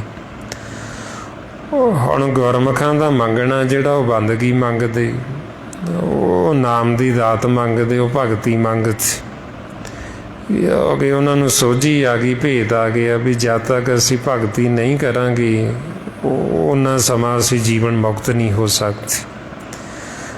ਜਦ ਤੱਕ ਅਸੀਂ ਨਾਮ ਦੇ ਨਾਲ ਨਹੀਂ ਜੁੜਾਂਗੇ ਅਸੀਂ ਮੁਕਤ ਨਹੀਂ ਹੋਵਾਂਗੇ। ਮਹਾਰਾਜ ਤਾਈਆਂ ਸਾਨੂੰ ਸਪਸ਼ਟ ਕਹਿੰਦੇ ਬਿਨ ਨਾਮੇ ਮੁਕਤ ਨਾ ਪਾਵੇ ਕੋਈ। ਬਈ ਨਾਮ ਤੋਂ ਬਿਨਾਂ ਕੋਈ ਵੀ ਜੀਵ ਜਿਹੜਾ ਹੈ ਉਹ ਮੁਕਤ ਨਹੀਂ ਹੋ ਸਕਦਾ। ਜੇ ਅਸੀਂ ਨਾਮ ਨੂੰ ਭੁੱਲੇ ਰਵਾਂਗੇ ਸਾਡਾ ਜਿਹੜਾ ਆਉਣਾ ਜਾਣਾ ਉਹ ਬਣਿਆ ਹੀ ਰਹਿਣਾ। ਨਾਨਕ ਨਾਮ ਵਸਾਰਿਆਂ ਆਵਣ ਜਾਣਾ ਦੋਏ। ਬਈ ਸਾਡਾ ਆਉਣਾ ਵੀ ਅਤੇ ਜਾਣਾ ਵੀ ਦੋਨੇ ਬਣੇ ਰਹਿੰਦੇ ਜੇ ਅਸੀਂ ਨਾਮ ਨੂੰ ਵਸਾਰੀ ਬੈਠੇ ਹਾਂ, ਜੇ ਅਸੀਂ ਨਾਮ ਨੂੰ ਭੁੱਲੇ ਬੈਠੇ ਹਾਂ। ਮਹਾਰਾਜ ਤਾਈਆਂ ਫਰਮਾਉਂਦੇ ਨਾਮੋਂ ਭੁੱਲੀ ਜੇ ਫਿਰ ਆਮੂ ਜਾਊਂ। ਬਈ ਜੇ ਅਸੀਂ ਨਾਮ ਨੂੰ ਭੁੱਲੇ ਰਹੇ ਅਤੇ ਅਸੀਂ ਆਉਣ ਜਾਣ ਦੇ ਚੱਕਰ 'ਚ ਪਏ ਰਹਾਂਗੇ, ਅਸੀਂ ਲੜੀ ਜਾਵਾਂਗੇ ਆਪਸ ਵਿੱਚ। ਜੇ ਅਸੀਂ ਨਾਮ ਦੇ ਨਾਲ ਜੁੜ ਜਾਵਾਂਗੇ ਫਿਰ ਸਾਡੀ ਇੱਕ ਮੱਤ ਹੋਣੀ। ਜੇ ਹੁਣ ਆਪਾਂ ਸਮਝ ਲਓ ਵੀ ਨਾਮ ਦੇ ਨਾਲ ਜੁੜੇ ਹਾਂ, ਸੰਸਾਰ ਦੇ ਵਿੱਚ ਕਿਸੇ ਵੀ ਮੁਲਕ ਦੇ ਵਿੱਚ ਕੋਈ ਹੋਰ ਗੁਰਮੁਖ ਜਿਹੜਾ ਨਾਮ ਦੇ ਨਾਲ ਜੁੜਿਆ ਉਹ ਬੈਠੇ, ਉਹਦੀ ਤਾਂ ਆਪਣੀ ਵਿਚਾਰਧਾਰਾ ਇੱਕ ਹੋਏਗੀ, ਕੋਈ ਫਰਕ ਨਹੀਂ ਹੋਏਗਾ। ਆਪਣੇ ਵਿੱਚ ਕਿਸੇ ਕਿਸਮ ਦੀ ਕੋਈ ਦੁਵਿਧਾ ਜਾਂ ਕੋਈ ਵੈਰ ਵਿਰੋਧ ਜਾਂ ਕੋਈ ਵਿਚਾਰਾਂ ਦਾ ਟਕਰਾਅ ਨਹੀਂ ਹੋਏਗਾ। ਉਹ ਕਿਸੇ ਵੀ ਮੁਲਕ ਦੇ ਵਿੱਚ ਬੈਠਾ ਹੋਵੇ, ਸਿਰਫ ਭਾਸ਼ਾ ਦਾ ਫਰਕ ਹੋ ਸਕਦਾ ਵੀ ਜਿਹੜਾ ਹੀ ਉਹ ਭਾਸ਼ਾ ਉਸ ਲੋਕ ਦੀ ਬੋਲਦਾ ਹੈ, ਉਹ ਦੇਸ਼ ਦੀ, ਉਹ ਆਪਣੀ ਭਾਸ਼ਾ ਬੋਲੇਗਾ ਅਤੇ ਆਪਾਂ ਆਪਦੀ ਭਾਸ਼ਾ ਬੋਲਾਂਗੇ, ਪਰ ਵਿਚਾਰ ਇੱਕ ਹੀ ਹੋਏਗੀ। ਇਹ ਅੱਗੇ ਜਿਹੜਾ ਸ਼ਬਦ ਆਪਣੇ ਅੰਦਰ ਪ੍ਰਗਟ ਨਾਮ ਨਾਦ ਜਿਹਨੂੰ ਆਪਾਂ ਸੁਣਦੇ ਹਾਂ ਉਸੇ ਨੂੰ ਹੀ ਉਹ ਸੁਣ ਰਹੇ। ਸ਼ਬਦ ਸਭ ਦੇ ਅੰਦਰ ਇੱਕੋ ਹੀ ਚੱਲਦਾ ਹੈ। ਇਹਦਾ ਸਿਰਫ ਆਪਾਂ ਅਗਿਆਨਤਾ ਬਸ ਹੋ ਕੇ ਬਾਹਰੀ ਅਸੀਂ ਵੱਖੋ ਵੱਖਰੇ ਆਪਣੇ ਫਿਰਕੇ ਬਣਾ ਲਏ। ਬਈ ਅਸੀਂ ਜਾਤਾਂ ਪਾਤਾਂ 'ਚ ਵੰਡੇ ਗਏ, ਅਸੀਂ ਵੱਖੋ ਵੱਖਰੇ ਆਪਦੇ ਧਰਮ ਬਣਾ ਲਏ, ਧਰਮਾਂ 'ਚ ਵੰਡੇ ਗਏ। ਜਦੋਂ ਅਸੀਂ ਅੰਤਰਮੁਖੀ ਹੋਵਾਂਗੇ ਸ਼ਬਦ ਸਭ ਦੇ ਅੰਦਰ ਇੱਕੋ ਹੀ ਚੱਲਦਾ। ਚਾਹੇ ਕੋਈ ਹਿੰਦੂ ਹੈ, ਕੋਈ ਮੁਸਲਿਮ ਹੈ, ਕੋਈ ਆਪਾਂ ਸਿੱਖ, ਕੋਈ ਜੈਨੀ, ਕੋਈ ਬੋਧੀ, ਸ਼ਬਦ ਸਭ ਦੇ ਅੰਦਰ ਇੱਕੋ ਹੀ ਪ੍ਰਗਟ ਹੋਣਾ ਨਾਥ। ਇਹ ਹੋ ਕੇ ਜਦੋਂ ਆਪਾਂ ਮਾਤਾ ਦੇ ਗਰਭ 'ਚ ਸੀ, ਸਮਝ ਲਓ ਆਪਾਂ ਮਾਂ ਦੇ ਗਰਭ 'ਚ ਸੀ, ਕੋਈ ਹੋਰ ਜਿਹਨਾਂ ਨੂੰ ਆਪਾਂ ਕਹਿੰਦੇ ਵੀ ਵੱਖਰਾ ਧਰਮ ਹੈ ਉਹ ਵੀ ਮਾਂ ਦੇ ਗਰਭ 'ਚ ਸੀ, ਉਦੋਂ ਅਸੀਂ ਇੱਕੋ ਸ਼ਬਦ ਨਾਲ ਜੁੜੇ ਹੁੰਦੇ। ਜਿਹੜਾ ਸ਼ਬਦ ਆਪਾਂ ਨੂੰ ਸੁਣਦਾ ਸੀ ਉਹੀ ਉਹਨੂੰ ਸੁਣਦਾ ਸੀ। ਇਹ ਹੋ ਗਏ ਮਾਂ ਦੇ ਗਰਭ ਦੇ ਵਿੱਚ ਆਹ ਭਾਸ਼ਾ ਨਹੀਂ ਹੁੰਦੀ ਜਿਹੜੀ ਆਪਾਂ ਬੋਲਦੇ ਹਾਂ, ਉੱਥੇ ਅਨਹਦ ਭਾਸ਼ਾ ਹੁੰਦੀ, ਨਾਮ ਦੇ ਨਾਲ ਆਪਾਂ ਜੁੜੇ ਹੁੰਦੇ ਹਾਂ। ਉਹ ਆਪਣੇ ਜੀਵਨ ਦਾ ਪਹਿਲਾ ਪਹਿਰ ਹੁੰਦਾ ਅਤੇ ਉਦੋਂ ਆਪਾਂ ਉਰਦਮੁਖੀ ਹੁੰਦੇ, ਇੱਧਰ ਥੱਲੇ ਆ ਜਾਂਦੇ, ਇਹਨੂੰ ਅਰਧਮੁਖੀ ਕਹਿੰਦੇ, ਉੱਪਰ ਉਰਦਮੁਖੀ ਹੁੰਦੀ। ਉੱਥੇ ਆਪਾਂ ਮਾਲਕ ਦੀ ਜਿਹੜੀ ਭਗਤੀ ਕਰਦੇ ਉਹ ਭਗਤੀ ਕੀ ਵੀ ਅਸੀਂ ਨਾਮ ਦੇ ਨਾਲ ਜੁੜੇ ਹੁੰਦੇ ਹਾਂ। ਉੱਥੇ ਆਹ ਭਾਸ਼ਾ ਤਾਂ ਆਪਾਂ ਉੱਥੇ ਵਾਹਿਗੁਰੂ ਵਾਹਿਗੁਰੂ ਨਹੀਂ ਬੋਲਦੇ, ਨਾ ਉੱਥੇ ਕੋਈ ਹੋਰ ਜਿਹੜੀ ਕੋਈ ਜੀਵ, ਕੋਈ ਅੱਲਾ ਕਹਿੰਦਾ, ਕੋਈ ਰਾਮ ਕਹਿੰਦਾ, ਉੱਥੇ ਉਹ ਨਹੀਂ ਕਰਦੇ ਆਪਾਂ। ਉੱਥੇ ਤਾਂ ਸਾਨੂੰ ਆਹ ਬੋਲਣਾ ਹੀ ਨਹੀਂ ਆਉਂਦਾ ਭਾਸ਼ਾ। ਉੱਥੇ ਤਾਂ ਆਪਾਂ ਸਿਰਫ ਮਾਲਕ ਦੀ ਆਵਾਜ਼ ਨੂੰ ਸੁਣ ਰਹੇ ਹੁੰਦੇ ਹਾਂ ਜਿਹੜਾ ਆਪਣੇ ਅੰਦਰ ਨਾਮ ਚੱਲਦਾ। इहो भगती, इहो अरदास, इहो बेनती है। महाराज इसे परथाए फरमाउंदे, पहले पैरे रैन के बन जा रहे मित्र, हुक्म पे आगर वास, औरत तप अंतर करे बन जा रहे मित्र, खसम सेती अरदास। ਹੁਣ ਉੱਥੇ ਆਪਣੇ ਖਸਮ ਦੇ ਨਾਲ ਉੱਥੇ ਅਰਦਾਸ ਕੀ ਹੈ, ਉੱਥੇ ਆਹ ਤਾਂ ਅਰਦਾਸ ਆਪਾਂ ਨੂੰ ਆਉਂਦੀ ਨਹੀਂ। ਇਹ ਅਰਦਾਸ ਜਿਹੜੀ ਆਪਾਂ ਬੋਲਦੇ ਹਾਂ, ਜਿਹਦੇ ਵਿੱਚ ਇਤਿਹਾਸ ਪੜ੍ਹਿਆ ਜਾਂਦਾ, ਉੱਥੇ ਇਹ ਅਰਦਾਸ ਨਹੀਂ ਹੁੰਦੀ। ਉੱਥੇ ਨਾ ਹੀ ਇਹ ਭਾਸ਼ਾ ਹੈ। ਇਹ ਤਾਂ ਭਾਸ਼ਾ ਆਪਾਂ ਇੱਥੇ ਆ ਕੇ ਸਿੱਖਦੇ ਹਾਂ। ਜਦੋਂ ਬੱਚਾ ਆਉਂਦਾ ਉਹਨੂੰ ਆਪਾਂ ਬੋਲਣਾ ਸਿਖਾਉਂਦੇ, ਫਿਰ ਉਹ ਹੌਲੀ ਹੌਲੀ ਬੋਲਣਾ ਸਿੱਖਦਾ। ਹੁਣ ਉੱਥੇ ਜਿਹੜੀ ਭਾਸ਼ਾ ਚੱਲਦੀ ਉਹ ਹੈ ਅਨਹਦ। ਮਾਲਕ ਦੀ ਜਿਹੜੀ ਆਵਾਜ਼, ਉਹਦੇ ਨਾਲ ਆਪਾਂ ਜੁੜੇ ਹੁੰਦੇ ਹਾਂ ਅਤੇ ਉਹਨੂੰ ਕਹਿੰਦੇ ਭਗਤੀ। ਹੁਣ ਆਪਾਂ ਨੂੰ ਕਹਿੰਦੇ ਵੀ ਉਸ ਅਵਸਥਾ 'ਚ ਜਾਣਾ ਅਸੀਂ। ਜਦੋਂ ਅਸੀਂ ਉਸ ਅਵਸਥਾ ਚਲੇ ਗਏ, ਉੱਥੇ ਆਹ ਭਾਸ਼ਾ ਖਤਮ ਹੋ ਗਈ, ਉੱਥੇ ਮਾਲਕ ਦੀ ਭਾਸ਼ਾ ਸ਼ੁਰੂ ਹੋ ਗਈ। ਤਾਂ ਕਰਕੇ ਫਿਰ ਜਦੋਂ ਅਸੀਂ ਉਹ ਸ਼ਬਦ ਦੇ ਨਾਲ ਜੁੜ ਜਾਵਾਂਗੇ ਅਤੇ ਹੋਰ ਸੰਸਾਰ 'ਚ ਕਿਸੇ ਵੀ ਦੇਸ਼ ਦੇ ਵਿੱਚ ਜਿਹੜਾ ਜੀਵ ਉਹ ਸ਼ਬਦ ਦੇ ਨਾਲ ਜੁੜਿਆ, ਉਹਦੀ ਤਾਂ ਆਪਣੀ ਵਿਚਾਰਧਾਰਾ ਇੱਕ ਹੀ ਹੋਏਗੀ, ਕੋਈ ਫਰਕ ਨਹੀਂ ਹੋਏਗਾ। ਅਤੇ ਆਪਣਾ ਪੂਰਾ ਉਹਦੇ ਨਾਲ ਆਤਮਿਕ ਪਿਆਰ ਹੋਏਗਾ, ਕਿਉਂਕਿ ਆਪਾਂ ਵੀ ਉਹਦੇ ਨਾਲ ਸ਼ਬਦ ਦੇ ਨਾਲ ਜੁੜੇ ਹਾਂ ਇੱਕ ਦੇ ਨਾਲ, ਅਤੇ ਉਹ ਵੀ ਉਹਦੇ ਨਾਲ ਜੁੜਿਆ ਹੋਏਗਾ। ਚਾਹੇ ਭਾਸ਼ਾ ਦਾ ਫਰਕ ਹੋਵੇ, ਵੀ ਆਪਾਂ ਵਾਹਿਗੁਰੂ ਕਹਿੰਦੇ ਹਾਂ, ਉਹ ਆਪਣੀ ਭਾਸ਼ਾ 'ਚ ਵਾਹਿਗੁਰੂ ਨੂੰ ਕੁਛ ਹੋਰ ਆਖੇਗਾ। ਆਪਾਂ ਨਾਮ ਕਹਿੰਦੇ ਹਾਂ, ਸ਼ਬਦ ਗੁਰੂ ਕਹਿੰਦੇ ਹਾਂ, ਨਾਦ ਕਹਿੰਦੇ ਹਾਂ, ਉਹ ਹੋ ਸਕਦਾ ਵੀ ਆਪਦੀ ਭਾਸ਼ਾ 'ਚ ਕੁਛ ਹੋਰ ਆਖੇ ਉਹਨੂੰ, ਪਰ ਤੁਹਾਨੂੰ ਇੱਕੋ ਹੀ ਸੁਣਾਈ ਦੇਣੀ। ਜਿਹੜੀ ਆਪਾਂ ਨੂੰ ਸੁਣਨੀ ਉਹੀ ਹੋਰ ਨੂੰ ਸੁਣਨੀ। ਇਸ ਕਰਕੇ ਫਿਰ ਮਹਾਰਾਜ ਸਾਨੂੰ ਤਾਂ ਕਹਿੰਦੇ ਵੀ ਸਾਰਿਆਂ ਨੂੰ ਸਾਂਝਾ ਉਪਦੇਸ਼ ਹੈ ਅਤੇ ਸਾਰੇ ਹੀ ਅਸੀਂ ਇੱਕੋ ਮਾਂ ਪਿਓ ਦੇ ਬੱਚੇ। ਏਕ ਪਿਤਾ ਏਕ ਸਕੀਹਾ ਬਾਰਕ, ਵੀ ਅਸੀਂ ਸਾਰੇ ਉਹਦੇ ਇੱਕ ਦੇ ਬੱਚੇ ਹਾਂ। ਅਤੇ ਇੱਧਰ ਆ ਕੇ ਅਸੀਂ ਦੁਵਿਧਾ 'ਚ ਪੈ ਗਏ ਅਤੇ ਵੱਖੋ ਵੱਖਰਾ ਅਸੀਂ ਵੰਡੇ ਗਏ। ਹੁਣ ਸਤਿਗੁਰੂ ਸਾਨੂੰ ਕਹਿੰਦੇ ਵੀ ਇਹ ਤਾਂ ਹੈ ਕਿਉਂਕਿ ਅਸੀਂ ਦੁਵਿਧਾ ਦੇ ਵਿੱਚ ਮਾਇਆ ਦੇ ਘਰ ਦੇ ਵਿੱਚ ਆ ਗਏ, ਅਤੇ ਇਸ ਲਈ ਫਿਰ ਇੱਥੇ ਆ ਕੇ ਅਸੀਂ ਜਦੋਂ ਆਪਦੀ ਮੱਤ ਵਰਤਦੇ ਹਾਂ ਅਤੇ ਫਿਰ ਅਸੀਂ ਵਾਦ ਵਿਵਾਦ 'ਚ ਚਲੇ ਜਾਂਦੇ। ਗਿਆਨ ਵੀ ਇਕੱਠਾ ਕਰਦੇ ਹਾਂ ਅਤੇ ਮਹਾਰਾਜ ਕਹਿੰਦੇ ਵੀ ਉਹ ਗਿਆਨ ਵੀ ਕਿਸ ਕੰਮ ਦਾ ਜਿਹੜਾ ਸਾਨੂੰ ਵਾਦ ਵਿਵਾਦ 'ਚ ਹੀ ਲੈ ਜਾਂਦਾ। ਗਿਆਨ ਤਾਂ ਇਹ ਹੈ ਵੀ ਅਸੀਂ ਸਾਰੇ ਇੱਕ ਹੋਈਏ ਅਤੇ ਇੱਕ ਦੇ ਨਾਲ ਜੁੜੀਏ। ਅਤੇ ਇਸ ਕਰਕੇ ਫਿਰ ਜਿਨ੍ਹਾਂ ਨੂੰ ਗਿਆਨ, ਉਹਨਾਂ ਨੂੰ ਗਿਆਨੀ ਕਹਿੰਦੇ, ਅਤੇ ਗਿਆਨੀਆਂ ਨੂੰ ਫਿਰ ਇਹ ਹੁਕਮ ਹੈ ਬਈ ਤੁਸੀਂ ਉਹ ਗਿਆਨ ਦੱਸੋ ਵੀ ਜਿਹਦੇ ਨਾਲ ਅਸੀਂ ਜੀਵਨ ਮੁਕਤ ਹੋਈਏ ਅਤੇ ਸਾਨੂੰ ਪਰਮ ਗਤੀ ਦੀ ਪ੍ਰਾਪਤੀ ਹੋਵੇ। ਮਹਾਰਾਜ ਕਹਿੰਦੇ ਐਸਾ ਵਿਚਾਰ ਕਰੋ ਗਿਆਨੀ, ਜਾਤੇ ਪਾਈਏ ਪਦ ਨਿਰਵਾਨੀ। ਬਈ ਜੇ ਤੁਸੀਂ ਗਿਆਨੀ ਹੋ ਤਾਂ ਇਹ ਵਿਚਾਰ ਕਰੋ, ਤੁਸੀਂ ਇਹ ਗਿਆਨ ਦੱਸੋ ਜਿਹਦੇ ਨਾਲ ਸਾਡੇ ਅੰਦਰੋਂ ਦੁਵਿਧਾ ਖਤਮ ਹੋਵੇ, ਜਿਹਦੇ ਨਾਲ ਸਾਡੇ ਅੰਦਰੋਂ ਵੈਰ ਵਿਰੋਧ ਖਤਮ ਹੋਵੇ, ਅਤੇ ਇਹ ਗਿਆਨ ਦੱਸੋ ਤਾਂ ਕਿ ਅਸੀਂ ਪਰਮ ਪਦਵੀ ਨੂੰ ਪ੍ਰਾਪਤ ਹੋਈਏ। ਜਿਹੜਾ ਗਿਆਨ ਸਾਨੂੰ ਦੁਵਿਧਾ 'ਚ ਲੈ ਜਾਂਦਾ, ਵੈਰ ਵਿਰੋਧ 'ਚ ਲੈ ਜਾਂਦਾ, ਉਹ ਗਿਆਨ ਨਹੀਂ ਹੈ, ਉਹਨੂੰ ਅਗਿਆਨਤਾ ਕਹਿੰਦੇ। ਅਗਿਆਨਤਾ ਦੇ ਵਿੱਚ ਜਾ ਕੇ ਅਸੀਂ ਅੰਧ ਗਿਆਨੀ ਹੋ ਜਾਂਦੇ। ਇਹ ਤਾਈਓ ਮਹਾਰਾਜ ਸੱਚੇ ਪਾਤਸ਼ਾਹ ਕਹਿੰਦੇ ਵੀ ਉਹ ਅੰਧ ਗਿਆਨੀ ਹੈ ਵੀ ਜਿਹਨੂੰ ਆਪਦੇ ਘਰ ਦਾ ਹੀ ਨਹੀਂ ਪਤਾ, ਕਿਉਂਕਿ ਗਿਆਨ ਲੈ ਕੇ ਤਾਂ ਅਸੀਂ ਆਪਦੇ ਘਰ ਜਾਣਾ। ਗਿਆਨ ਤਾਂ ਇਹ ਹੈ ਵੀ ਅਸੀਂ ਆਪਦੇ ਘਰ ਕਿਵੇਂ ਬੈਠੀ, ਆਪਦੇ ਘਰ ਕਿਵੇਂ ਜਾਈਏ। ਜਿਵੇਂ ਅਸੀਂ ਪੜ੍ਹ ਲਿਆ ਰੋਜ਼, ਸਤਿਗੁਰੂ ਕਹਿੰਦੇ ਨਿਜ ਘਰ ਮਹਿਲ ਪਾਵੋ ਸੁਖ ਸਹਿਜੇ, ਬੌਰ ਨਾ ਹੋਏਗੋ ਫੇਰਾ।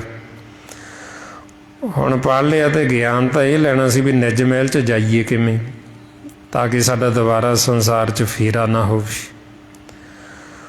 ਹੁਣ ਜੇ ਤਾਂ ਅਸੀਂ ਇਹ ਗਿਆਨ ਲਿਆ ਅਤੇ ਗਿਆਨ ਲੈ ਕੇ ਅਸੀਂ ਨਿਜ ਮਹਿਲ 'ਚ ਚਲੇ ਗਏ, ਫਿਰ ਤਾਂ ਗਿਆਨ ਹੈ। ਅਤੇ ਜੇ ਅਸੀਂ ਨਿਜ ਮਹਿਲ 'ਚ ਗਏ ਹੀ ਨਹੀਂ, ਨਿਜ ਮਹਿਲ ਦੇ ਦਰ ਦਾ ਹੀ ਨਹੀਂ ਪਤਾ ਲੱਗਿਆ, ਅਤੇ ਫਿਰ ਗਿਆਨ ਕਾਹਦਾ ਹੋਇਆ, ਫਿਰ ਕੀ ਗਿਆਨ ਲਿਆ। ਮਹਾਰਾਜ ਇਸ ਲਈ ਕਹਿੰਦੇ ਆਸ ਅੰਦੇਸਾ ਬੰਦ ਪਰਾਨਾ, ਮਹਿਲ ਨਾ ਜਾਣੇ ਫਿਰਤ ਬਗਾਨਾ। ਵੀ ਆਸ਼ਾ ਅਭਿਲਾਸ਼ਾ ਦੇ ਵਿੱਚ ਇੱਧਰ ਉੱਧਰ ਤਾਂ ਭੱਜਾ ਫਿਰਦਾ ਹੈ, ਵੀ ਆਪਦੇ घर ਦਾ ਤਾਂ ਭੇਦ नहीं लिया तो फिर ज्ञान काहदा होए, फिर तो अज्ञानता हुई। इस लिए फिर कहते भी ज्ञानी उन्होंने कहते भी जिन्हों ये सारा ज्ञान, जिन्हें ज्ञान लैके जोड़ा आपदे घर चला गया। ये हो गए ब्रह्म का ज्ञान तो सानू प्यार ही प्यार सिखाता है। महाराज कहते भी तुसी वैर विरोध किहदे नाल करोगे, भी सब दे अंदर तो ब्रह्म है। यो तो आपू समझाते वाह वाह वैर विरोध न करिए काहू, घट घट अंतर ब्रह्म समाहू। ज्ञान तो यह है भी सब दे विच सानू ब्रह्म दिसे। जे हुण असीं ये ज्ञान लिया नहीं तो वैर विरोध ही करते तो वह ज्ञान काहदा होया, वो तो ज्ञान ना होया, उन्होंने तो फिर अज्ञानी कहते, अज्ञानता कहते। इस वास्ते फिर आपां नूं कहते भी ये ज्ञान भी जिहड़ा गल्लां नाल नहीं मिलदा, इहदे वास्ते भी सानू मेहनत करनी पैंदी, सानू सिमरन करना पैंदा। महाराज ताइयों फरमाउंदे ज्ञान ना गल्ली ढूंढीए कथना करड़ा सार। भी ज्ञान है जिहड़ा गल्लां नाल नहीं मिलदा, उहदे वास्ते सानू सिमरन करना पैंदा।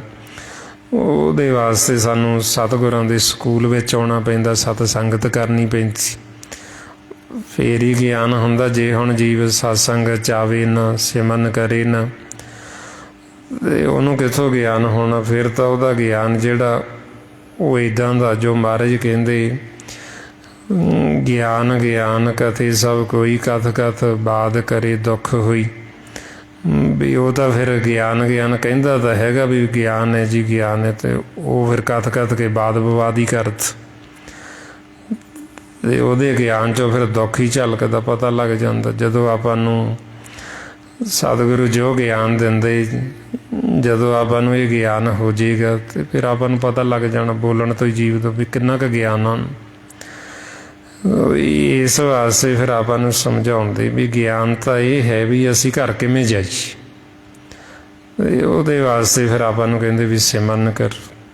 जदों असीं सिमरन करांगे घर चले जावांगे तो घर जाके सानूं ज्ञान भी हो ही जाना। हुण जो सानूं सतगुरु हुक्म करदे भी घर जाण वास्ते सिमरन अभ्यास करो। आओ सारे गुरमुख प्यारे करो जी शुरू। वाहे गुरु वाहे गुरु वाहे गुरु वाहे गुरु वाहे गुरु वाहे गुरु वाहे गुरु वाहे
गुरु वाहे गुरु वाहे गुरु वाहे गुरु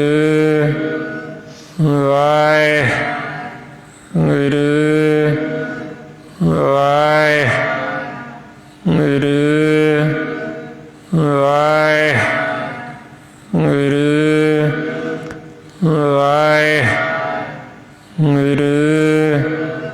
ਵਾਹਿਗੁਰੂ।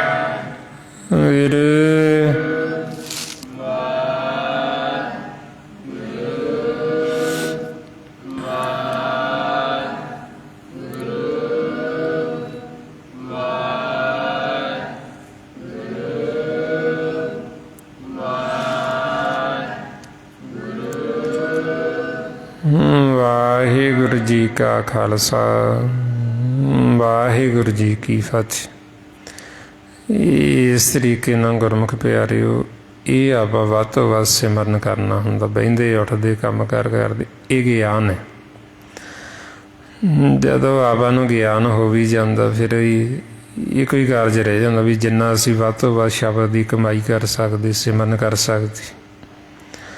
ਮਹਾਰਾਜ ਫਰਮਾਉਂਦੇ, ਗੁਰਮੁਖ ਗਿਆਨ ਇੱਕੋ ਹੈ ਜਾਤਾ ਅੰਦਰ ਨਾਮ ਰਵੀਜ। ਬਈ ਇਹ ਗਿਆਨ ਹੈ ਬਈ ਇਹ ਸਿਮਰਨ ਅਸੀਂ ਕਰਦੇ ਰਹਿਣਾ। ਜੇ ਤਾਂ ਸਾਨੂੰ ਇੰਨਾ ਵੀ ਗਿਆਨ ਚੇਤੇ ਰਵੇ ਬਈ ਅਸੀਂ ਸਿਮਰਨ ਕਰਦੇ ਰਹਿਣਾ, ਸਾਨੂੰ ਸਿਮਰਨ ਭੁੱਲੇ ਨਾ, ਫਿਰ ਸਮਝ ਲਓ ਸਾਨੂੰ ਇਹ ਗਿਆਨ ਹੈ। ਜੇ ਅਸੀਂ ਸਿਮਰਨ ਵੀ ਛੱਡ ਦਿੱਤਾ, ਸਮਝ ਲਓ ਗਿਆਨ ਵੀ ਭੁੱਲ ਗਏ। ਹੁਣ ਇਸ ਵਾਸਤੇ ਆਪਾਂ ਕੋਸ਼ਿਸ਼ ਕਰਨੀ ਵੀ ਸਾਨੂੰ ਭੁੱਲੇ ਨਾ। ਅਸੀਂ ਭੁੱਲ ਜਾਂਦੇ, ਤਾਂਹੀਓ ਸਾਨੂੰ ਵਾਰ-ਵਾਰ ਚੇਤੇ ਕਰਾਉਂਦੇ ਮਹਾਰਾਜ। ਫਰਮਾਉਂਦੇ, ਭਜੋ ਗੋਬਿੰਦ ਭੂਲ ਮਤ ਜਾਹੋ, ਮਾਨਸ ਜਨਮ ਕਾ ਇਹੀ ਲਾਹੋ। ਵੀ ਭੁੱਲੋ ਨਾ, ਪਰਮਾਤਮਾ ਨੂੰ ਚੇਤੇ ਰੱਖੋ, ਉਹਦਾ ਸਿਮਰਨ ਕਰਦੇ ਰਹੋ, ਬਹਿੰਦੇ ਉੱਠਦੇ ਕੰਮ ਕਾਰ ਕਰਦੇ। ਜਦੋਂ ਆਪਾਂ ਗੁਰਬਾਣੀ ਗੁਰੂ ਨੂੰ ਪੜ੍ਹਦੇ ਹਾਂ ਵਿਚਾਰਨਾ ਨਾਲ ਸਹਿਜ ਦੇ ਵਿੱਚ, ਬਈ ਤਾਂ ਕਿ ਸਾਡਾ ਮਨ ਪਾਸੇ ਨਾ ਜਾਵੇ। ਅਸੀਂ ਉਹ ਹਰ ਤੱਤ ਜਿਹੜਾ ਨਾਮ ਉਹਨੂੰ ਬੁੱਝਣਾ। ਬਈ ਇਹ ਨਾ ਹੋਵੇ ਅਸੀਂ ਗੱਲ ਪੜ੍ਹਨ ਤਾਂ ਕਿ ਤ੍ਰੈ ਗੁਣਾਂ 'ਚ ਪੜ੍ਹੀ ਜਾਈਏ। ਜਿਵੇਂ ਮਾਰੇ ਗਏ, ਤ੍ਰੈ ਗੁਣ ਪੜ੍ਹੇ ਹਰ ਤੱਤ ਨਾ ਜਾਣੇ। ਵੀ ਹਰ ਤੱਤ ਨੂੰ ਜਾਣਨਾ, ਹਰ ਤੱਤ ਨੂੰ ਬੁੱਝਣਾ, ਨਾਮ ਨੂੰ ਬੁੱਝਣਾ, ਜਿਸ ਨਾਮ ਦੀ ਮਹਿਮਾ ਸਤਿਗੁਰੂ ਹਰ ਇੱਕ ਸ਼ਬਦ ਦੇ ਵਿੱਚ ਕਰਦੇ। ਅਤੇ ਵੱਧ ਤੋਂ ਵੱਧ ਆਪਾਂ ਸਤ ਸੰਗਤ ਕਰਨੀ ਹੁੰਦੀ ਵੀ ਤਾਂ ਕਿ ਜੋ ਸਾਨੂੰ ਸਤਿਗੁਰੂ ਉਪਦੇਸ਼ ਦੇ ਰਹੇ, ਉਹ ਉਪਦੇਸ਼ ਸਾਨੂੰ ਦ੍ਰਿੜ ਹੋ ਜਾਵੇ, ਸਾਡੇ ਹਿਰਦੇ 'ਚ ਵਸ ਜੀ। ਬਾਕੀ ਇਹ ਜੋ ਸਾਰਾ ਭੇਦ ਗੁਰਬਾਣੀ ਗੁਰੂ ਦੁਆਰਾ ਪਾਉਣ ਦਿੱਤਾ ਮਹਾਂਪੁਰਖਾਂ ਨੇ, ਭਾਈ ਸਾਹਿਬ ਭਾਈ ਸੇਵਾ ਸਿੰਘ ਜੀ ਧਰਮਾਲਾ, ਉਸੇ ਗਿਆਨ ਨੂੰ ਹੀ ਆਪਾਂ ਰੋਜ਼ ਤਾਂਹੀਓ ਦ੍ਰਿੜ ਕਰਦੇ ਹਾਂ ਵੀ ਤਾਂ ਕਿ ਸਾਡੇ ਹਿਰਦੇ 'ਚ ਵਸ ਜੇ, ਵੀ ਆਪਾਂ ਨੂੰ ਭੁੱਲੇ ਨਾ, ਆਪਾਂ ਨੂੰ ਵਿਸਰੇ ਨਾ। ਜੇ ਆਪਣੇ ਮਨ 'ਚ ਵਸਿਆ ਹੋਏਗਾ ਅਤੇ ਆਪਾਂ ਨੂੰ ਯਾਦ ਰਹੇਗਾ, ਫਿਰ ਭੁੱਲੇਗਾ ਨਹੀਂ। ਭੁੱਲਦੇ ਉਦੋਂ ਹੀ ਜਦੋਂ ਸਾਡੇ ਹਿਰਦੇ 'ਚ ਨਹੀਂ ਵਸਦਾ। ਇਸ ਵਾਸਤੇ ਫਿਰ ਮਹਾਰਾਜ ਕਹਿੰਦੇ, ਸਤ ਸੰਗਤ ਮਿਲੇ ਤਾਂ ਦ੍ਰਿੜਤਾ ਆਵੇ। ਵੀ ਜਦੋਂ ਅਸੀਂ ਸਤ ਸੰਗਤ ਕਰਦੇ ਹਾਂ, ਫਿਰ ਸਾਡੇ ਅੰਦਰ ਦ੍ਰਿੜਤਾ ਆਉਂਦੀ, ਸਾਨੂੰ ਦ੍ਰਿੜ ਭਰੋਸਾ ਆਉਂਦਾ ਮਾਲਕ 'ਤੇ, ਸਾਨੂੰ ਗੁਰਬਾਣੀ ਗੁਰੂ 'ਤੇ ਭਰੋਸਾ ਆਉਂਦਾ। ਵੀ ਜੋ ਸਾਨੂੰ ਕਹਿ ਰਹੇ ਬਿਲਕੁਲ ਸੱਤ ਕਹਿ ਰਹੇ, ਅਸੀਂ ਇਹਨਾਂ ਦੇ ਦੱਸੇ ਮਾਰਗ 'ਤੇ ਚੱਲੀ। ਸੋ ਇੰਨੀਆਂ ਬੇਨਤੀਆਂ, ਇੰਨੇ ਵਿਚਾਰ ਕਰਦਿਆਂ ਹੋਇਆਂ, ਜੇ ਕੋਈ ਐਸਾ ਸ਼ਬਦ ਬੋਲਿਆ ਗਿਆ ਹੋਵੇ, ਸੰਗਤ ਅਤੇ ਸਤਿਗੁਰੂ ਬਖਸ਼ਣ ਯੋਗ ਨੇ, ਬਖਸ਼ ਦੇਣਾ ਜੀ। ਵਾਹਿਗੁਰੂ ਜੀ ਕਾ ਖਾਲਸਾ, ਵਾਹਿਗੁਰੂ ਜੀ ਕੀ ਫਤਿਹ।